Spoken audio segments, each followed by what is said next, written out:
पप्पू यादव का नाम पहली बार तब पूरे हिंदुस्तान ने सुना जब अजित सरकार एक माकपा के एक लीडर थे, उनका मर्डर हुआ था जिसमें उनको 107 गोलियां मारी गई थी।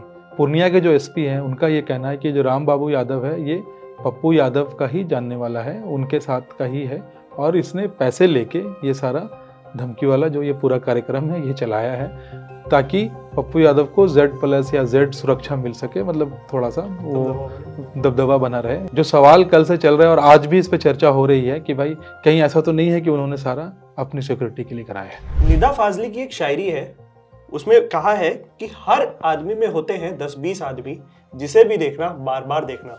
आज हम ये ऐसा इसलिए कह रहे हैं कि क्योंकि बिहार के सांसद पप्पू यादव को लॉरेंस बिश्नोई गैंग से धमकी मिल रही थी। जांच हुई, पता चला उन्हीं का ही आदमी था। नमस्कार, मेरा नाम है अंश कपूर, इंडिया.com पे एडिटर स्टेक देख रहे हैं आप और आज है हमारे साथ हमारे एडिटर तनवीर आजम सर। सर बहुत बहुत स्वागत है आपका। आइए सर से ही जानते हैं क्या है ये पूरा मामला।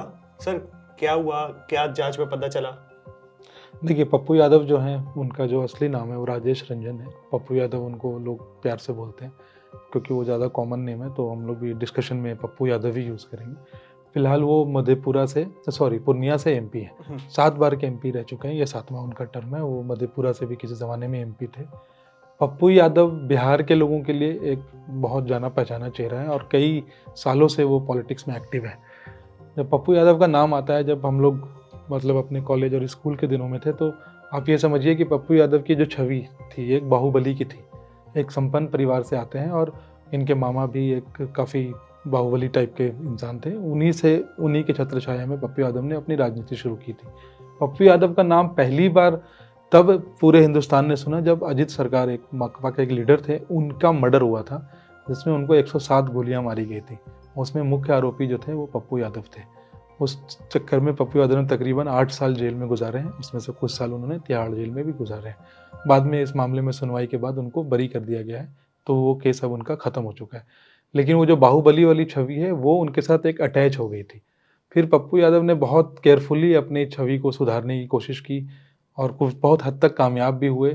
और ये ज़रूर है कि जब एक बार पटना में आज से 4-5 साल पहले बाढ़ आई थी, तो जब पूरा प्रशासन फेल हो गया था एक तरह से, मतलब मुझे अच्छे से याद है जो डिप्टी चीफ मिनिस्टर थे उस टाइम, जो अभी नहीं रहे, सुशील मोदी साहब, वो भी, उनका भी घर डूब गया था। वो भी मतलब किसी तरीके से अपने घर से बाहर नाव में वगैरह में बैठ के निकले थे।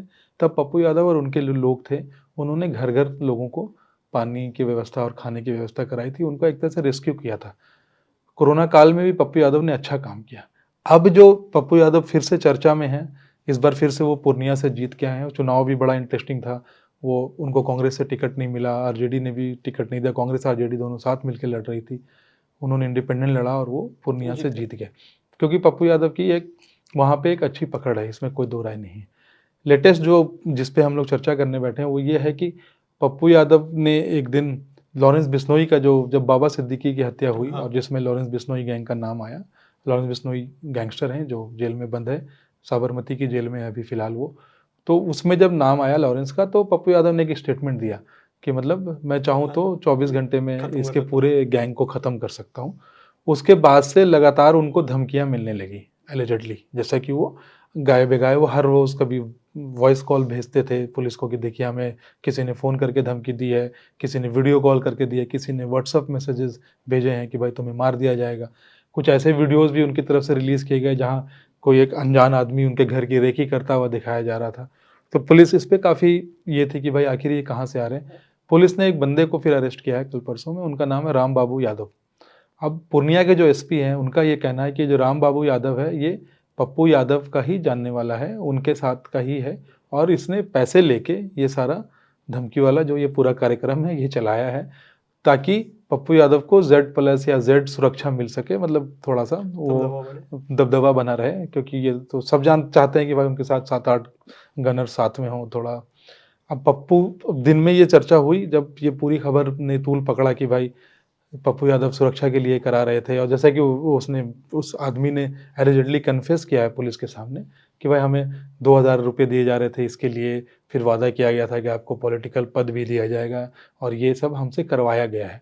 तो पुलिस ने जब ये बताया तो देर रात पप्पू यादव ने एक फेसबुक लाइव किया जिसमें उन्होंने ये बोला कि ये सब कोरी अफवाह है, ये सब मुझे मतलब बदनाम करने की एक साजिश है, क्योंकि उनका ये कहना है कि मेरे पास कॉल तो मलेशिया से भी आए, पाकिस्तान के नंबर से भी आए, और उन्होंने सारे कॉल उन्होंने आगे कर दिए थे डीजीपी वगैरह को। वो कह रहे हैं उस पे क्या हुआ, उस पे क्या सुनवाई हुई, उस पे किसने एक्शन क्या है, उस पे क्या जांच हुई है, और अगर पुलिस इतना कॉन्फिडेंट है कि ये मैंने ही कराया है या मुझे सिक्योरिटी के लिए सारा ड्रामा हो रहा है, तो मुझे ये बताएं कि इसमें सीबीआई जांच करा ले, या किसी हाई कोर्ट के जज की निगरानी में जांच हो जाए, या किसी सुप्रीम कोर्ट के जज की निगरानी में ये पूरी जांच हो जाए।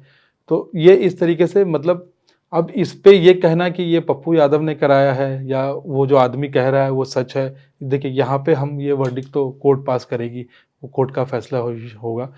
लेकिन जहाँ तक अगर आप India.com का एक नज़रिया देखें, तो मुझे लगता है कि लॉरेंस बिश्नोई के नाम पे आजकल बहुत सारे लोगों को धमकियां मिल रही हैं। हम लोग कई लोगों को देख रहे हैं, कभी कोई सलमान खान को धमकी देता है, कभी कोई शाहरुख खान को धमकी देता है, फिर बाद में पता चलता है कि भाई वो तो कुछ कोई और ही फेक था, कोई नोएडा से बैठ के दे रहा है, कोई बरेली से बैठ के दे रहा है, और ये सब कॉमन लोग हैं, ऐसा नहीं है कि कोई क्रिमिनल लोग हैं। तो ये पूरा मामला मुझे लगता है उसी श्रेणी में आता है, और बेशक इसमें जांच की ज़रूरत है।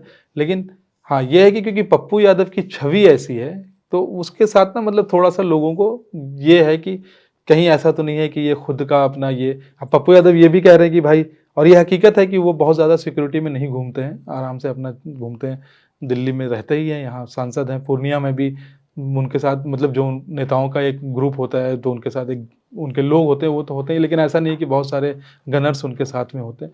तो मुझे लगता है कि ये एक जांच का विषय है। लेकिन हाँ, ये है कि जो सवाल कल से चल रहा है और आज भी इस पर चर्चा हो रही है कि भाई कहीं ऐसा तो नहीं है कि उन्होंने सारा अपनी सिक्योरिटी के लिए कराया है। तो सर कहीं ना कहीं ऐसा नहीं लगता है कि पप्पू यादव थोड़ा सा लाइमलाइट लेने की कोशिश कर रहे हैं लॉरेंस बिश्नोई गैंग का नाम लेकर के, क्योंकि वो बार बार जिस टाइप के स्टेटमेंट्स देते थे कि 24 घंटे में मैं खत्म कर दूंगा, ये कर दूंगा, उस देखिए, हिसाब से। पप्पू यादव की ये मतलब वो रही है कि वो हमेशा लाइमलाइट में रहना चाहते हैं, आज से नहीं कई सालों से।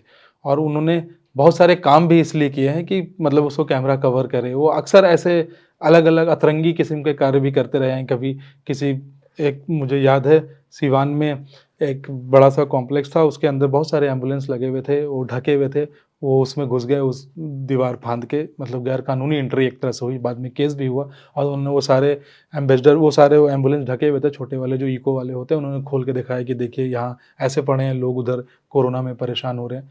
तो ये है कि पप्पू यादव थोड़ा सा लाइमलाइट तो क्रेव करते ही है।